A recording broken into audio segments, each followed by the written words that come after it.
Hello to all. Hope you all are good and doing good with your subject also.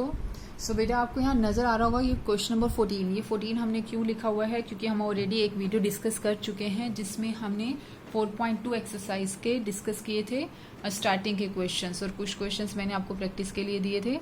आज के इस video में हम एक तो 13th क्वेश्चन डिस्कस करेंगे 4.2 एक्सरसाइज का, और डिस्कस करेंगे 14th क्वेश्चन 4.2 एक्सरसाइज का, और उसके बाद हम डिस्कस करेंगे मिसलेनियस एक्सरसाइज इस चैप्टर की। तो ये जो दो क्वेश्चंस रह गए हैं पहले इनकी डिस्कशन, और फिर उसके बाद आ जाते हैं हम अपनी मिसलेनियस एक्सरसाइज पर। तो देखिए अब क्या है क्वेश्चंस आपके। ये हमारा जो 14th क्वेश्चन है 4.2 एक्सरसाइज का वो है a² + 1 ab, और ये इंपॉर्टेंट भी है, ये लिखते पहले हम फिर हम स्टार्ट करते हैं, और इम्पॉर्टेंट क्वेश्चन है, ठीक है बेटे। सो a² + 1 ab plus ab ac ab b² + 1 bc ca cb and c² + 1। ये जो दिया हुआ है इसको हमने किसके इक्वल प्रूफ करना है, 1 + a² + b² + c² का इक्वल प्रूफ करना है। अब आप अपने क्वेश्चन को अगर ऑब्जर्व करोगे तो क्वेश्चन में आपको नजर आएगा कि कैसे है, यहाँ पर मिक्स टर्म्स भी नजर आ रही है, ये मिक्स टर्म्स नजर आ रही है ना बेटे। बट जो आपने प्रूफ करना है उसमें हमें कोई मिक्स टर्म नहीं चाहिए, उसमें हमें सिर्फ क्या चाहिए, स्क्वायर टर्म्स चाहिए। तो स्क्वायर टर्म चाहिए, मिक्स टर्म हमें चाहिए नहीं। तो पहले इनको कन्वर्ट करते हैं, मिक्स टर्म्स को हटाते हैं यहाँ से। तो उसके लिए हमने क्या किया, हमने फर्स्ट यहाँ पर चाहे आप मैंने लिखा हुआ है take a b c common from r1 r2 r3 respectively. आपकी मर्जी है, चाहे आप कॉलम वाइज कॉमन लो चाहे आप रो वाइज लो, जैसे मर्जी कर सकते हो। तो ले लीजिए अब कॉमन। अब अगर आप कॉमन लोगे तो क्या बनेगा, a + 1/a, ये हो जाएगा b, ये हो जाएगा c। ऐसे ये टर्म क्या बन जाएगी, यहाँ पर आपके पास हो जाएगा b, जब आप इसमें से b कॉमन ले लोगे तो यहाँ रह जाएगा a, ये हो जाएगा b + 1/b। ये समझ में आ रहा है ना, जो ये अपॉन में टर्म्स लिखे, क्यों, क्योंकि 1 है और अगर b कॉमन ले रहे हैं तो ये तो b हो गया, और b कॉमन लेने पर ये कितना हो जाएगा 1/b, क्योंकि इसमें b नजर नहीं आ रहा हमें। ऐसे ये हो जाएगा c। जब यहाँ से c कॉमन लेंगे so here we have a, here b and here c + 1/c। ये यहाँ तक बन जाएगी बेटा। अब उसके बाद क्या करना है, इस क्वेश्चन में हमें ये सिंगल टर्म आ गई, जबकि हमें स्क्वायर चाहिए। तो ये स्क्वायर बनाने के लिए हमने क्या किया, अब आप मल्टीप्लाई करना स्टार्ट कर दीजिए। अगर रो वाइज कॉमन निकाला है तो मल्टीप्लाई कॉलम वाइज करना है, और अगर कॉलम वाइज कॉमन निकालोगे तो मल्टीप्लाई रो वाइज करना है, इस चीज़ का ध्यान रखिएगा। अब आप a को मल्टीप्लाई करो फर्स्ट कॉलम से, क्योंकि हमने रो वाइज कॉमन निकाला है। a मल्टीप्लाई करो फर्स्ट कॉलम से, b सेकंड कॉलम से, और c थर्ड कॉलम से। ये हमने यहाँ लिखा हुआ है कि आपने इनको multiply c1 c2 c3 by a b c। और ये भी आपने प्रॉपर्टी मैंने आपको समझाई हुई थी, जो हमारी फर्स्ट वीडियो है 4.2 एक्सरसाइज की, जिसमें हमने प्रॉपर्टी सारी डिस्कस की हैं। उसमें मैंने आपको समझाया था कि अगर आप किसी भी टर्म से मल्टीप्लाई करोगे तो बाहर उसी टर्म से डिवाइड भी करना है। तो अगर आप ए बी सी से मल्टीप्लाई करो तो बाहर ए बी सी से डिवाइड भी करना है। यहाँ पर डिवीजन कर रखिए। अब मल्टीप्लाई करो, फर्स्ट कॉलम को a से मल्टीप्लाई करोगे तो यहाँ होगा a² + 1, ठीक है ना। इस पूरी टर्म को a से मल्टीप्लाई करोगे तो ये होगा a² + 1, ये होगा a², ये लिखा हुआ है। ऐसे ही होगा b² + 1 and then b², it is c² + 1। ये नजर आ गया बेटा मल्टीप्लाई करके। और अब हमें मेन टारगेट मिल गया, हमारा सब कुछ किस में कन्वर्ट हो गया, स्क्वायर में, जो कि हमें चाहिए था।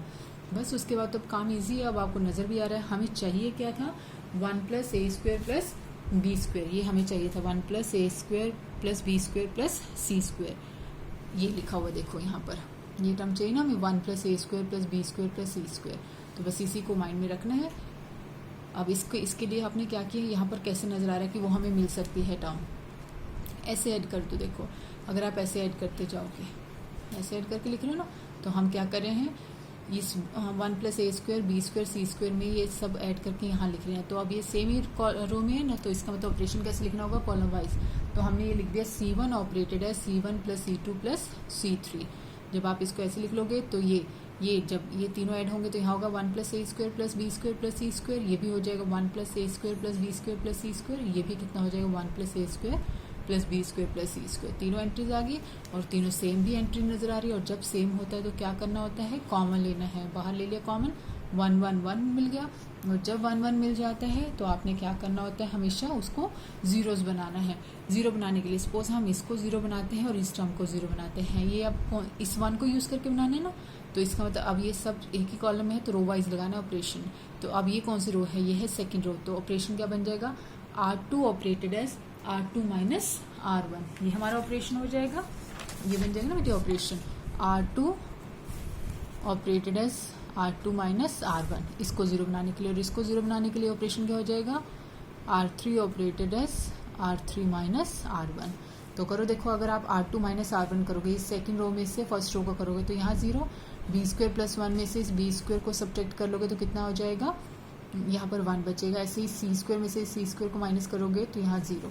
इन द सेम वे जब आप R3 माइनस R1 करोगे तो ये कितना रह जाएगा, यहाँ पर 1 माइनस 1 0, जो ये b² माइनस b² 0, और c² प्लस 1 में से c² को सब्ट्रैक्ट करोगे तो 1। बस अब तो रह गया अब आर्टिस्ट को डिटर्मिनेंट निकालने वाला 2 क्रॉस 2 से। अब उसको देखते हैं। सो जो ऑपरेशंस हमने डिस्कस कर लिए उसके बाद इन ऑपरेशंस को यहाँ अप्लाई भी करके आपको बता देता। ये टर्म बन गई। अब तो सिर्फ क्या बचा, इवैल्यूएट करना, और जहाँ 2 जीरोज होती है वहाँ से इवैल्यूएट कर लो। या भी आपको, ये भी हमने फर्स्ट जो वीडियो बनाई उसमें डिस्कस किया ही है। सो हमने इस कॉलम से इसको अगर इवैल्यूएट कर, इससे अगर हमने डिटर्मिनेंट ओपन किया तो प्लस माइनस प्लस, और जीरो वाली टर्म को तो देखने नहीं, तो सिर्फ यही 1 बचा। इस 1 से हमने ओपन किया तो फर्स्ट रो और फर्स्ट कॉलम्स के ये 4 एंट्रीज आपको नजर आ रही है। यहाँ लिखिए 4 एंट्रीज, इनकी क्रॉस मल्टीप्लिकेशन से हमें सिर्फ क्या मिलेगा, 1। So the total answer is 1 plus a² plus b² plus c², और यही हमें चाहिए था। अब देखिए क्वेश्चन नंबर 13, हमने 14 डिस्कस कर लिया जबकि सीक्वेंस में पहले 13 था। चलिए कोई इशू नहीं है, बाद में भी डिस्कस कर ही सकते हैं। और 12th सिर्फ आपके लिए इस वीडियो में मैंने 12th छोड़ा है, तो आप उस 12th को ट्राई कीजिएगा। अभी तो हम मिसलेनियस भी स्टार्ट करेंगे इसी वीडियो में। सो हमारा जो अब क्वेश्चन है वो है बेटे ये वाला कि 13th क्वेश्चन, और अगेन ये भी 4.2 एक्सरसाइज का है और ये भी इम्पॉर्टेंट क्वेश्चन है। इम्पॉर्टेंट क्वेश्चन है और 4.2 एक्सरसाइज का है। और हमने इस क्वेश्चन में क्या प्रूफ क्या करना है, हमने 1 plus a² minus b² and this जो भी ये लिखा हुआ है इसको हमने प्रूफ करना है 1 plus a² plus b² whole cube. जो प्रूफ करना है मैं दोबारा कहती हूँ, उसी को माइंड में रखो क्योंकि उसी के बिहाफ पर टर्म्स को आपने चेंज करना होता है। चलो अब देखो बेटे, यहाँ पर ना हमें नजर आ रहा है कि कुछ कॉमन नहीं आ रहा है सच। यहाँ पर ना तो हम सिंगल, हमें स्क्वायर चाहिए, जैसे अभी 13 क्वेश्चन हमने 14 हमने डिस्कस किया था, हमें स्क्वायर चाहिए, बट यहाँ भी मिक्स टर्म्स हैं ये, बट कहीं 2 हैं कहीं सिंगल सिंगल है, तो इतना सब कुछ चेंज करना बहुत मुश्किल हो जाता है कि हम सबको स्क्वायर बना सकें। तो हमने क्या किया, फिर जब नहीं कुछ कॉमन नहीं करा, कुछ नहीं होता तो 0 बनाने शुरू कर दो। तो यही हमने यहाँ किया, हमने 0 बनाने स्टार्ट कर दी। ये 2 भी नजर आ रहा है ना आपको। 0 बनाने के लिए हमने क्या किया, अगर जो ये टर्म है अगर हम इसको a से मल्टीप्लाई करके इसमें से माइनस कर दें, कीजिए इसको a से मल्टीप्लाई और यहाँ माइनस कीजिए, ये हो जाएगा 2ab, माइनस करने पर 0 मिल जाएगी ना, हमें 1 0 तो मिल गई, काम हमारे लिए बहुत आसान हो जाएगा उससे। बट फिर से मैं दोबारा समझा रही हूँ, ये दोनों सेम ही कॉलम में है ना, तो इसका मतलब ऑपरेशन कैसे लगेगा, रो वाइज लगेगा।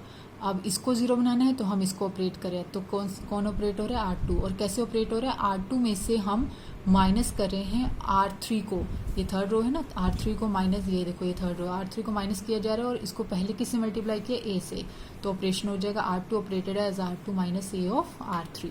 बस ये वाला ऑपरेशन अब आपने यहाँ अप्लाई करना है। इस ऑपरेशन को जब आप अप्लाई करोगे यहाँ पर तो देखिए अब क्या चेंजेस आ रहे हैं हमारे पास। ये करने के लिए ना बेटे, एलिमेंट्री में भी मैंने आपको सिखाया था, या तो आप पूरा ऐसे ऑपरेशन को ना अपने पास साइड पर सॉल्व करके रखो तो आपको पूरी रो मिल जाती है, जो पूरा का पूरा चेंजेस मिल जाते हैं। नहीं तो सिंगल एंट्री को भी कर सकते हो। मैंने आपके लिए यहाँ पर पूरी रो सॉल्व करके रखी हुई है। तो कैसे किए, देखो ये ऑपरेशन है ना आपका R2 minus A of R3, ये हमने यहाँ लिख दिया R2 minus A of R3। तो पहले तो लिखो R2 क्या है, 2ab 1 minus a² plus b² and then 2a, ठीक है बेटा। उसके बाद अब नेक्स्ट है R3 को A से मल्टीप्लाई करना है। R3 को जब आप A से मल्टीप्लाई करोगे तो ये हो जाएगा 2ab, ये कितना हो जाएगा माइनस 2a², ये हो जाएगा a minus a³ minus ab²। ये देखो आपको लिखा हुआ नजर आ रहा है ना, और क्या करना है इनको माइनस, और जब हम माइनस करेंगे तो साइन चेंज हो जाते हैं इनके, ये प्लस था माइनस माइनस प्लस, ये प्लस टर्म है तो माइनस, ये दोनों माइनस की टर्म है तो ये प्लस कीजिए। अब इनको माइनस करेंगे तो ये टर्म कैंसिल होकर 0, इनको जब माइनस करेंगे तो ये हो जाएगा 1 माइनस a² प्लस 2a², तो a² एंड देन b², ये कितना होगा 2a² माइनस a², a, ये हो गया प्लस a³, ये हो जाएगा प्लस ab²। सो ये टर्म सेम, ये टर्म सेम, बट इसमें से हम क्या कर सकते हैं, इसमें से हम a कॉमन ले सकते हैं, 1 प्लस a² प्लस b²। और भी एक चीज़ यहाँ पर समझ लो, क्योंकि क्वेश्चन में तो वैसे मैं लिखा है, फिर भी देखो अब इस पूरे के पूरी रो में से, ये सेकंड रो में बन गई ना हमारी, इस पूरी रो में से हमें क्या चीज़ सेम नजर आ रही है, 1 प्लस a² प्लस b², तो हम उसको कॉमन भी ले सकते हैं। ये देखिए बेटा, जो आपको समझाया वो सब कुछ अब यहाँ लिखा हुआ है। R2 में जो चेंजेस किए ये बन गया हमारा R2, जो अभी मैंने आपको समझाया, ये हमारा R2 आ गया यहाँ पर। और जब R2 आ गया तो इसमें से हमने A भी कॉमन ले लिया, ये भी हम डिस्कस कर चुके हैं। और कॉमन लेने के बाद ये टर्म सब, ये 1 + a² + b² कॉमन ही आ रहा है, वो हमने बाहर ले लिया। तो इतना बच्चा अभी हमारे पास यहाँ तक रह गया।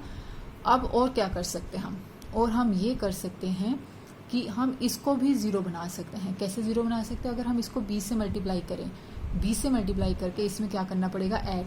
अब ये दोनों किस में है, सेकंड कॉलम में, तो ऑपरेशन तो रो वाइज लगना, वो हमें नजर आ गया। ये कौन सी रो है, ये है फर्स्ट रो, तो इसका मतलब फर्स्ट रो ऑपरेट हो रही है। और कैसे ऑपरेट हो रही है फर्स्ट रो, उसमें हम ऐड करें हैं, क्या ऐड करें हैं, इस R3 वाली एंट्री को b से मल्टीप्लाई करके उसमें ऐड करें हैं। तो क्या ऑपरेशन बन जाएगा हमारे पास, R1 operated as R1 + b of R3, ये ऑपरेशन है। ये मैंने कैलकुलेशन भी की हुई है, ये भी मैं आपसे डिस्कस करती हूँ। ऑपरेशन को देखिए। सो ये ऑपरेशन हमारे पास लिख दिया, R1 operated as R1 + b of R3, ये आपको समझा दिया मैंने। अब इसको सॉल्व करना शुरू करो। आप इसको रफ पर अपने आप सॉल्व करना, लेकिन मैं अभी आपको समझाऊंगी, ट्राई जरूर कीजिएगा। ये हमारा R1 की एंट्रीज को लिख लेना, जो भी हमने डिस्कस किया ना, वहां से R1 की एंट्रीज हमारे पास है 1 + a² - b², 2ab - 2b, ये हमने R1 लिखा हुआ है। और b को आप R3 को मल्टीप्लाई कर लो b से, तो ये मिल जाएगा बेटे। ठीक है, आपके पास ऑपरेशन है तो ध्यान से इसको लिख लीजिएगा। अब करो ऐड, और जब हम इसको ऐड करेंगे तो क्या बनेगा, 1 + a² + b², it is 0 and it becomes -b -a²b या -ba² एंड -b³ ठीक बच्चा, ये सेम, और इसमें से क्या कॉमन लिख सकते हैं, -b, और ये हमने लिखा हुआ है। देखो पहले तो हमने ये ऑपरेशन लिख दिया, फिर हमने -b लेकर भी लिख दिया, और अब हमें नजर आ रहा है कि आपके पास जो ये 1 + a² + b² है, दोनों में है, तो ये कॉमन ले लेंगे बाहर, तो उससे क्या हो जाएगा, स्क्वायर बन जाएगा, और यहाँ रहेगा 1 0 एंड -b। ठीक बच्चा, बस अब इसके बाद तो अब कैलकुलेशन पार्ट खत्म, अब सिर्फ एक्सपेंड करने वाला पार्ट रह जाएगा हमारे पास। अब इसको किसी से भी एक्सपेंड कर दो, हमने यहाँ किया है फर्स्ट रो से एक्सपेंड। इसको फर्स्ट रो से जब आप इसको एक्सपेंड करते हो तो ये हो गया प्लस माइनस प्लस, तो ये 1 आया। First row first column ignore, ये 4 एंट्रीज, 0 वाली टर्म लिखने की जरूरत नहीं है। Then -b, first row third column ignore, ये 4 एंट्रीज यहाँ लिख दी हैं। अब इनकी करो मल्टीप्लीकेशन, क्योंकि 2 × 2 है, कीजिए अब मल्टीप्लीकेशन, तो ये हो जाएगा 1 -a² - b², और फिर माइनस खुद लगाना है, -2a², तो वो हो जाएगा +2a², वो ऊपर लिखा है रह गया था। ऐसे बेटे यहाँ अप्लाई करना, और ये कैलकुलेशन करके आपको मिल जाएगा 1 + a² + b², और यही हमारा रिक्वायर्ड पार्ट था। अब बेटा इसके बाद आपके पास ये 2 क्वेश्चन रहते हैं। क्वेश्चन नंबर 12 मैंने आपको कहा था, ये वाला जो क्वेश्चन नंबर 12 है, ये देखिए, ये जो क्वेश्चन नंबर 12 है, ये आप ट्राई करना अपने लेवल पर, इजी है और हो जाएगा, कोई बहुत बड़ी बात नहीं इस क्वेश्चन में। नहीं हो तो फिर मुझे बताइएगा। और जो ये क्वेश्चन नंबर 15 आपको ये नजर आ रहा है, let A be a square matrix of order 3 × 3, then determinant of के इज इक्वल्स टू। ये हमारे पास फॉर्मूला होता है कि डिटर्मिनेंट ऑफ, अगर एक ए आपकी n × n मैट्रिक्स है, if A is n × n matrix, then determinant of के ए किसके इक्वल होता है, k⁻n डिटर्मिनेंट ऑफ ए अगर n × n है, ठीक है, A is n × n matrix है, तो ये फॉर्मूला होता है डिटर्मिनेंट ऑफ के A equals to k⁻n determinant of A. तो इसका मतलब अगर हमारे पास ए एक square matrix of order 3 × 3, then determinant of के ए किसके इक्वल हो जाएगा, n की वैल्यू 3 होगी ना यहाँ पर, क्योंकि यहाँ n × n लिख रहे थे, अब 3 × 3 है, तो n की वैल्यू 3 होगी, तो वो हो जाएगा k⁻³ डिटर्मिनेंट ऑफ ए। ठीक है, बस अब उसके आगे वाला, which of the following is correct, determinant is a square matrix. Determinant square matrix थोड़ी होता है, नहीं होता, डिटर्मिनेंट तो एक नंबर होता है।